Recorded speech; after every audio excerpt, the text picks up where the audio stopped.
লোকবলিতে বেগম খালেদা জিয়ার রোগ মুক্তি কামনায় দোয়া মাহফিল। দেশনেত্রী বেগম খালেদা জিয়ার রোগ মুক্তি কামনায় মিলাদ ও দোয়া মাহফিলের আয়োজন করে নরসিংদী সদর উপজেলার আলোকবালী ইউনিয়ন বিএনপি ও বিভিন্ন অঙ্গ সংগঠনের নেতাকর্মীরা। শুক্রবার বাখরনগর সরকারি প্রাথমিক বিদ্যালয়ের মাঠে অনুষ্ঠিত হয় এই দোয়া মাহফিল। এতে সভাপতিত্ব করেন ইউনিয়ন বিএনপির সাবেক সভাপতি বীর মুক্তিযোদ্ধা শাহ আলম চৌধুরী। বিশেষ অতিথি হিসেবে উপস্থিত ছিলেন ইউনিয়ন বিএনপির সিনিয়র সহসভাপতি জয়নাল আবেদীন সরকার, সাইদুর রহমান মোমেন, যুবদল নেতা তারেক সরকার ডালিম, সজল চৌধুরী, কমল মেম্বার, মান্নান মেম্বার, দুদুল তালুকদার, শফিকুল ইসলাম, হাতেম আলী, কাউসার আলম, হযরত আলী মেম্বার, পলাশ আহমেদ, আমান মেম্বার সহ প্রমুখ। যারা আছি সবাই আমার নেত্রী বেগম খালেদা জিয়ার জন্য দোয়া করি, যাতে উনি আমাদের মাঝে আবার এসে আমাদের মাঝে দিক নির্দেশনামূলক পরিচালনা করতে পারে। বাংলার মানুষ ওনার দিকে চেয়ে আছে, হাজার হাজার মানুষ ওনার দিকে চেয়ে আছে, এমনকি রোজা রাখতেছে, নামাজ পড়তেছে, ওনার জন্য দোয়া করতেছে। আজকে কোন রাজনৈতিক বক্তব্য নয়, যে নেত্রী জীবনের বেশি সময় বাংলার জনগণের জন্য, বাংলাদেশকে সুরক্ষিত করার জন্য জীবনের বেশি সময় ব্যয় করেছে, সেই নেত্রী আজ অবস্থায় এই মুহূর্তে তার মতো আবশ্যক নেত্রী বেশি খুবই বাংলাদেশের জন্য প্রয়োজন।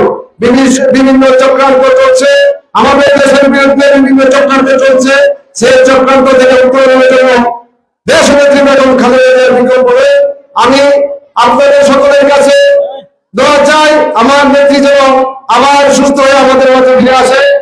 তারই পাশাপাশি নরসিংদী জেলা মাটির মানুষের নেতা জামিল শীষ প্রতীকের কান্ডারি আমার রাজনৈতিক অভিভাবক জনাব খালেদ কবির খোকন ভাইয়ের জন্য দোয়া চাই, তিনি যেন জামিল শীষ মার্কা নিয়ে বিজয়ী হয়ে এমপি নির্বাচিত হয়ে তথা মন্ত্রী হন। আমাদের চরাঞ্চলবাসী আলোকবাণীর জন্য তার সুনজর আছে, তিনি যদি কামিয়াবি হতে পারেন, আমার দৃঢ় বিশ্বাস আলোকবাণী আপামর জনসাধারণের দৃঢ় বিশ্বাস তিনি জয় লাভ করতে পারলে আমাদের দিকে সুদৃষ্টি দিবেন, আমাদের এলাকায় আবার উন্নয়ন সাধন হবে, সেই প্রত্যাশায় আজকে আমাদের এমন নেত্রী, বাংলাদেশের তিনবারের প্রধানমন্ত্রী, তার কোনো গান বলে শেষ করা যাবে না।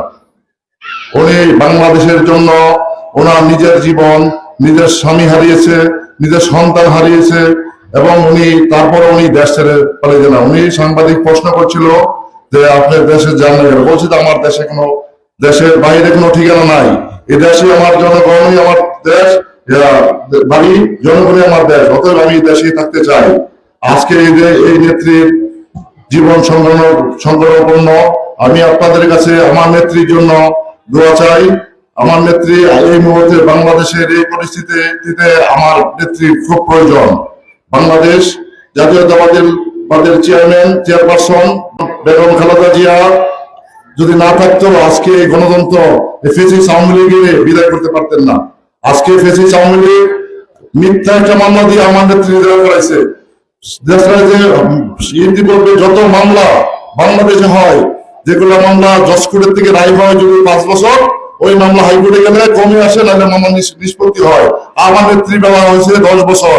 অতএব এই ফেসিস্ট আওয়ামী লীগের কারণ আমি আপনাদের কাছে সবার কাছে দোয়া চাই, শুধু আমার নেত্রীর জন্য দোয়া চাই, আমার নেত্রী যাতে আমাদের মাঝে ফিরে আসতে পারে এবং বাংলাদেশ পরিচালনা করতে পারে, বাংলাদেশ সার্বভৌমত্ব রক্ষা করতে পারে।